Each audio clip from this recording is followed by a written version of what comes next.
I wish I had the demeanor of Carson Wentz sometime. This was not an easy week for Carson Wentz. There was a game-deciding interception yet again in his career, and his head coach, with just a look of an assassin, just says, like, the quarterback is why we're not where the other teams are. And Ron would come out and would, completely surround himself with all the context and the fallout and say, no, I'm talking about everything, and you need to have the quarterback. And we've been rotating at quarterback, and they have their quarterback.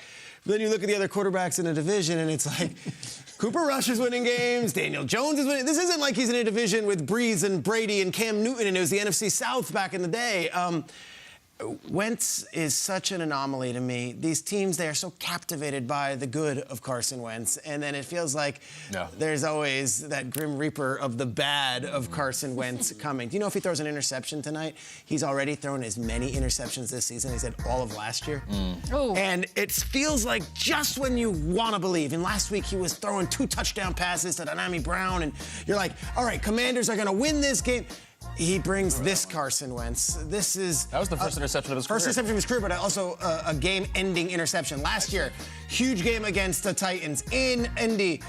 Kevin Byard picks him up. That would be the game-ending interception. And then last week, you're like, we're on the goal line. David Long just reads this from a mile away, and the Titans put the game away.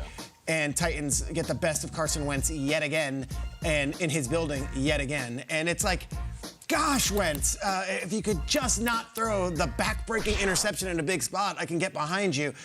Tom Pelissero said he's dealing with a bicep injury. Now, all this stuff is good, but at some point, 1-5, 1-6, 1-7, you're like, all right, Sam Howell's a rookie. And or in this case, Taylor Heineke's there. Like, you start thinking about what's the future of this team. Like, where are we going other than this? And whether or not Howell can get on the field and whether or not Heineke's the answer, your mind starts to drift to other places. You win tonight, you keep the boat, you get to steer it, you get to go on the rocky roads for a couple more weeks, you get to go, but you start going 1-6, 1-7, 1-8, you start going 2-9, you're out of here. And there might not be a next team. And then you're maybe a backup moving forward. So to me, this game matters a lot for Carson Wentz, and it matters because there's a little bit of egg on the face stuff going on right now, a little bit of shame going on right now. I don't know if he feels it. It sounds like he doesn't. But I think the rest of the league is watching, and on Thursday Night Football, you don't want to lay an egg. Yeah, and I'm sure he feels it. And to have your coach say those things, yes, he apologized, but he said those things. But my thing with Carson Wentz is we're calling them both young quarterbacks. Wentz is kind of a veteran now. We know what he is. You showed play after play of game-ending interceptions. Like, that's who he is. When someone continues to show that, believe him. Don't find reasons to say, oh, it's not that. For Justin Fields on the other side, he's in his second year. They have a new head coach, a new general manager who didn't bring him in. They didn't draft Justin Fields. They didn't move up in the draft. That wasn't their moves. And he's shown us. He's electric. When he tucks the ball and he takes off, the plays he can make with his feet, he's all over the place. It's fun to watch. You get excited. You see the athleticism he has. It forces defense to say, we have to find a way to keep this guy in the pocket. We have to do something because he's a running back when he tucks the ball away. But at the same time, he's yet to show us what he can do throwing the ball. We haven't seen it. And I think for Poles and for Eberflus, that's what you're waiting to see. That's what you want to see. You see his completions and his attempts by week this year.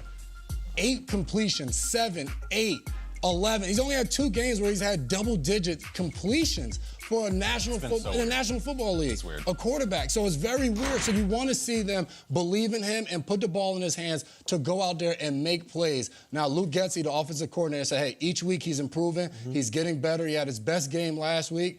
He'll be in prime time. Thursday Night Football. Tonight will be an opportunity to show them, hey, I'm making these jumps. I'm making these jumps. Take a leap tonight and show them, hey, I'm the quarterback of the future. Yeah, Justin Fields capitalized off of what you were able to do last week. I do agree with Peter. Like, both of these quarterbacks are kind of having a moment, but for very different reasons.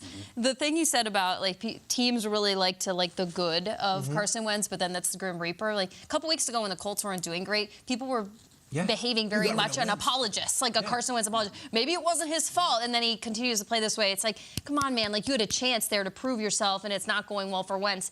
That's how I feel about Justin Fields, is you have a chance here to capitalize off of, yes, it was a loss last week, and I know in your true competitor spirit, you're going to come out and say, a loss is a loss. It doesn't matter how I played. You played well. You brought your team back from behind. Numbers for Justin Fields, they're not looking great, but there's one that stands out to me, and it's not just because it ranks pretty high amongst the league. It's just yards per attempt.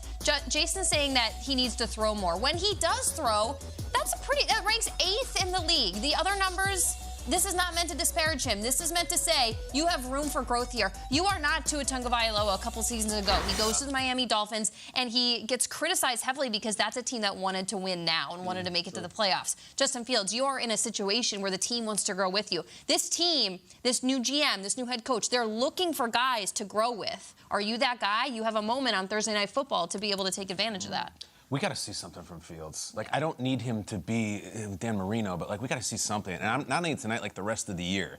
Because if we go through 2 years of this, and it's, like, the future is murky there, too. But I want to go back to Wentz. I think it's just one of the most interesting, intriguing football lives that we've seen. Like, and I think we need a palate cleanser with Carson Wentz tonight. And I hope it's a Control-Alt-Delete. Because if you just go back to the roots, like a highly, highly improbable number 2 overall pick, really interesting story that we've talked about a million times, really great rookie year. And then MVP second season. An MVP that eventually went to Brady, would have gone to Carson Wentz had he not blown out his knee at the LA Coliseum. And in a way, I think he never walked out of the Coliseum. I still think it's there. I think the quarterback that left that day, we've never seen the one who entered. Yeah. Because this was a guy that the Eagles, he's going to be Eagles quarterback 15 years. Yeah. This is a guy, this looks like a Hall of Famer. Beloved. He's going to be an MVP, beloved. They're all kinds of nicknames for him. They love this guy. And then it just went wildly off the tracks. And he's a Super Bowl champion, but he's only started one playoff game. He didn't finish it. Josh McCown came in for him. Then you go to Indy, and now Washington. And Peter, you're laying out this timeline by which he could be on a different team next year. That'd be 4 teams in 4 years. I mean, and I don't understand why, because this was a guy, if you go back in 2016, 2017, you're like, take everything I own and invest it in him. He is awesome. He's huge. He runs. He has an arm. He kind of felt like Josh Allen before Josh Allen. Yeah. Same kind of skill set, even same sort of college deal. Like, that guy's everything. And it just went awry. So what I want to do tonight is I want to see Carson Wentz smile, have a little fun, get a win, and let's just remind ourselves where this guy was. I'm going to take you right now to the Super Bowl, all the way back from the 2016 season. Carson Wentz had just finished his rookie year. This is that time when everyone was investing everything in him. And he was so happy and so loose, and we decided to have some fun with him. He came by the show during Super Bowl week, and we knew he was a big hunter, so we're like, you're going to hunt some of wild Schrager beasts that are going around here. Look how young, joyful, optimistic. The future's all in front of him. And I want to see more of this tonight. Take a look. Go ahead, guys. Come on out. Boom! He's dead. Give him a ball. Give him a ball. Give the man a ball. He's got to reload. He's got to reload. Oh, he moved. Another ball. Give him another ball. Go. Come on. We're out of ammo. You guys go knife the thing. Knife it! Yes! He's dead! Carson, my man, you nailed it. That is the best. I think we have to skin that thing now. Oh my God. Did I get him? Poor kid. Did I get him? What about the kid? What about the kids, Carson? Hey, you know when you play Call of Duty and you get up close and you just slash their neck? I think that's what Carson just did. Look at that guy. I missed that guy. It was Nate dropped an elbow. That is our producer, Tim Brown, who now works for Oma Productions, who's one of the founders of the show. He just got destroyed. We don't think he's been the same since then either. He never got up the turf. Carson, let's have some fun tonight. We have a lot of history with you. The league has a lot of interesting ups and down stories. I'd like to see you have a night, man. Absolutely. Go get them. Could be a feel-good night for either one of those guys.